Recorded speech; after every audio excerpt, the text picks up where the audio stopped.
عقائد کی تعلیم، ایمانیات کا مذاکرہ، اللہ کے معرفت، نبی کی عظمت اور ان کے حقوق کا تذکرہ کہ نبی کے ہم پہ کیا کیا حقوق ہیں، یہ گھر میں کرو اور اس کے لیے مکاتب بھی قائم کرو تاکہ علماء حفاظ مکاتب قائم کریں، تاکہ گھر والے نہیں کر رہے ہوں تو کم سے کم ہم نائب نبی ہونے کی حیثیت سے اس کا کچھ حصہ تو ادا کر دیں، اپنا حق تو ادا کر دیں۔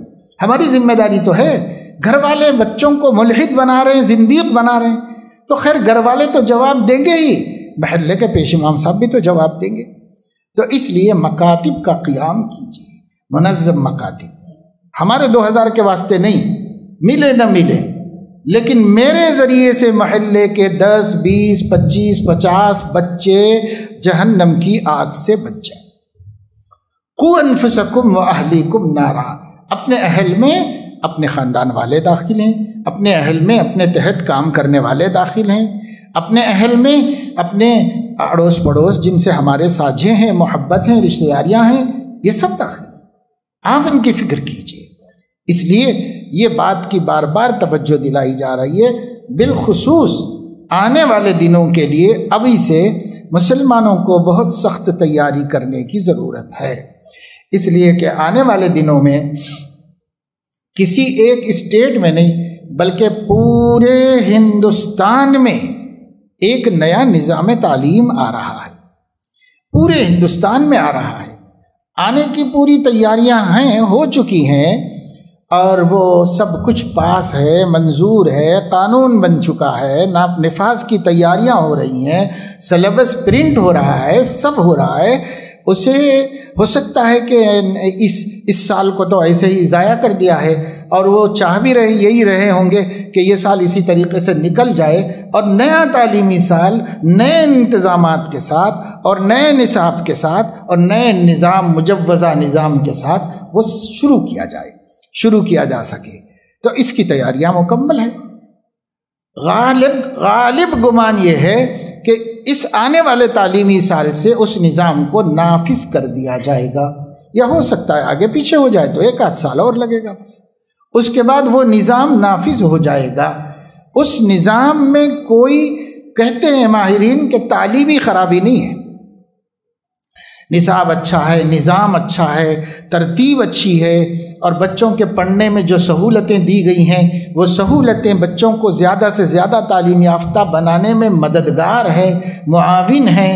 بہت خوبیاں لوگوں نے اس میں دیکھی ہیں، اور بہت خوبیوں کا لوگ ذکر کرتے ہیں، جو ماہرین ہیں، دنیا بھر کے نظاموں کے ماہرین ہیں، وہ بھی اس کی تعریف کرتے ہیں۔ تو یہ کوئی گیا گزرا نہیں ہے، اس نصاب سے وہ خطرہ نہیں ہے۔ اس نصاب میں جو روح شامل کی گئی ہے وہ روح توحید کے خلاف ہے، اور کسی مذہب والے کو کوئی خطرہ نہیں ہے، سب کے لیے وہ بہترین اچھی چیز آ رہی ہے۔ صرف مسلمان کے لیے یہ خطرہ ہے کہ ان کے بچوں کے اندر سے توحید کی اسپرٹ ختم ہو جائے گی۔ اس کا خطرہ صرف مسلمان کو ہے، اور کسی کو نہیں۔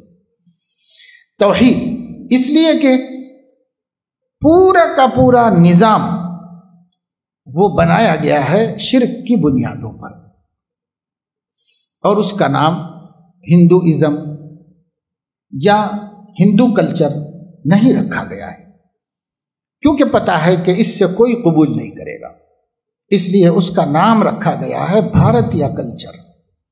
یہ بھارت کا کلچر ہے، آپ بھارتی اپنے کو کہتے ہو تو ماننا پڑے گا، آپ کو اس ملک کے کلچر میں ڈھلنا پڑے گا، آپ کے بچوں کو ڈھلانا پڑے گا اس میں۔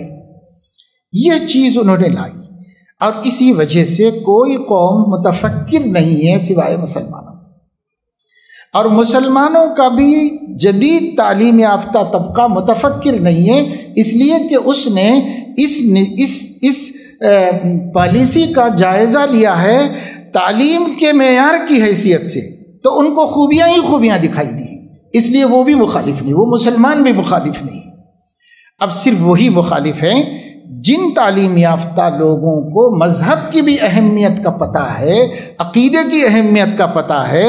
ہمارے ایسے اسکالرز اور جدید تعلیم یافتہ لوگ، ان لوگوں کو فکر ہو گئی ہے، اور انہی کے سمجھانے سے ہم علماء نے سمجھا ہے کہ اس میں یہ خطرہ ہے، اور یہ خطرہ بہت بڑا خطرہ ہے، معمولی خطرہ نہیں۔ اب آپ دیکھ رہے ہیں یہ حکومت جو بل پاس کرتی ہے قدم پیچھے اب تک تو نہیں ہٹائی ہے۔ یہ ایجوکیشن پالیسی میں بھی وہ نہیں ہٹائے گی، یہ بہت سوچ سمجھ کر منصوبہ بند طریقے پر وہ آئے ہیں سامنے، یہ قدم پیچھے نہیں ہٹائیں گے۔ گھٹنے ٹکوا رہے ہیں کسانوں کے، اور اب ان میں پھوٹ ڈالی جا رہی ہے۔ اب ان میں سے کچھ لوگ حکومت کی طرف ہونا شروع ہو چکے ہیں، وہ خود ہی ٹوٹ جائے گی تحریک، وہ خود ہی ختم ہو جائے گی۔ جس قوت سے وہ اٹھے تھے، طوفان بن کے اٹھے تھے، آندھی بن کے اٹھے تھے، اس طوفان آندھی کو وہیں ختم کرنے کا سامان انہوں نے کر لیا ہے۔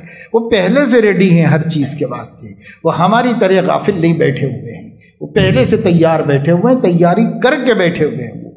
تو اس وجہ سے اب ہمارا یہ کہنا کہ ہم مسلمان نہیں مانیں گے، ہم مسلمان یہ تعلیمی پالیسی نہیں قبول کریں گے، تو وہ بولیں گے کہ دوسرے معنوں میں تم یہ کہنا چاہ رہے ہو کہ ہم بھارتی نہیں، ہم پاکستانی ہیں، یہ کہنا چاہ رہے ہو۔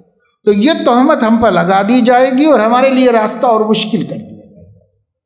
اس لیے اب مسلم بچے وہی پڑھیں گے، اور وہی پرائیویٹ اسکولوں میں پڑھانا ہوگا اور وہی سرکاری اسکولوں میں پڑھانا ہوگا۔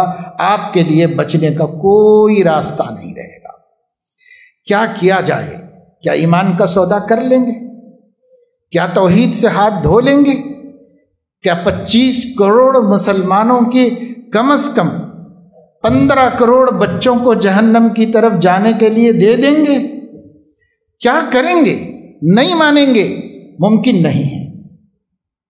تبدیلی چاہیں گے؟ ممکن نہیں ہے۔ تو ہوگا کیا؟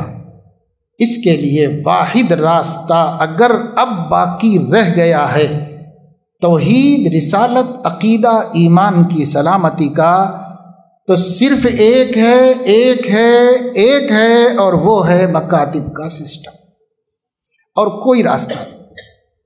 مکتب مضبوط کیجئے، مکتب چل۔ اب صورتحال یہ ہے کہ مدرسہ کھولنا ضروری نہیں ہے، مکتب کھولنا ضروری ہے۔ مدرسے کی تعلیم فرض کفایہ ہے اور مکتب کی تعلیم فرض عین ہے۔ فرض عین کی طرف توجہ دیجیے۔ ہنگامی اوقات میں سب کو بسا اوقات اپنا کام چھوڑ کے بھی دوسرا کام کرنا پڑتا ہے۔ کتنے ناظم خالی بیٹھے ہوئے ہیں، کیوں نہیں مکاتب قائم ہوتے؟ اور کتنے لوگ علماء بیکار ہیں، کیوں نہیں مکتب قائم ہوتے؟ 8 مہینے ہم کو ملے، 8 مہینوں میں ہم قوم کے بچوں کو کہاں سے کہاں پہنچا دے سکتے تھے اگر ہم مکتب کی محنت کر لیے ہوتے اس کے اوپر۔ تو نہیں، ہم نے نہیں کیا۔ یاد رکھیے میرے دوستو، آپ سے اور آپ کے حوالے سے، آپ کے علاقے کے تمام علماء سے، حفاظ سے، مؤذنین سے، ائمہ سے درد مندانہ اپیل ہے کہ آپ یہ بات ہر ایک تک پہنچا دیجئے کہ اگر یہ مکتب کا سلسلہ بہتر، منظم، مخلصانہ اور نبی کی محبت کو اپنے دل میں لے کر نبی کی امت کی محبت کو بچانے کے لیے آپ نہیں کریں گے تو اللہ کے نبی کو منہ نہیں دکھا سکیں گے قیامت میں۔ یہ اتنی بڑی ذمہ داری ہے۔ اب دوسرے کام کم کیے جا سکتے ہیں، دوسرے کاموں کی زیادہ فکر اب نہ کریں تو چلے گا۔ اب اس کی فکر ہو کہ ملت کی نئی نسل کا ایمان ہم مکتب سے بچا کر اسکول بھیجیں۔ اگر یہ مومن بن کر نہیں جائیں گے تو مشرک بن کے واپس آئیں گے۔ یہ صورتحال وہاں پر ہو چکی ہے، اس کا انتظار ہے۔ اب اس کا کوئی ٹکراؤ نہیں ہے، ٹکراؤ کر بھی نہیں سکتے، مقابلہ نہیں ہو سکتا اس کا۔ اس لیے جو اپنے ہاتھ میں ہے کرنے کا ارادہ کر لیجئے، چاہے وہ عالم بھی نہ ہو، چاہے وہ حافظ بھی نہ ہو، مگر آپ کی گلی میں مکتب چلتا ہے یا نہیں چلتا ہے؟ آپ کی گلی کے کل بچے مکتب کو جاتے ہیں کہ نہیں جاتے ہیں؟ آپ چاہے حافظ نہ ہو، عالم نہ ہو، لیکن اپنی گلی کی فکر کیجیے، اپنی گلی کے حد تک فکر کر لیجیے۔ میری گلی کے بچے مکتب جاتے ہیں کہ نہیں جاتے ہیں، اس کی فکر کیجیے، ورنہ یہ طوفان ہے، طوفان ہے، اور بہت بہت خطرناک طوفان ہے۔ اور وہ سونامی آئی تھی ہوگی تو آ کر کے کچھ لوگوں کو ہلاک کر کے گئی ہوگی، جو ایمان پہ مرے جنت میں گئے، اور جو بے ایمان میں گئے اپنے انجام کو گئے۔ اتنا ہی تو ہوا۔ یہ طوفان، یہ سیلاب، یہ موجیں ہماری زندگی لے سکتی ہیں، ہماری جان لے سکتی ہیں، لیکن یہ جو طوفان، جو سیلاب آ رہا ہے اور مضبوط موج خطرناک موج کی شکل میں آ رہا ہے، یہ ہمارے بچوں کا ایمان لینے والا ہے، اس سے کم کے لیے راضی نہیں ہے، ایمان لینے والا ہے۔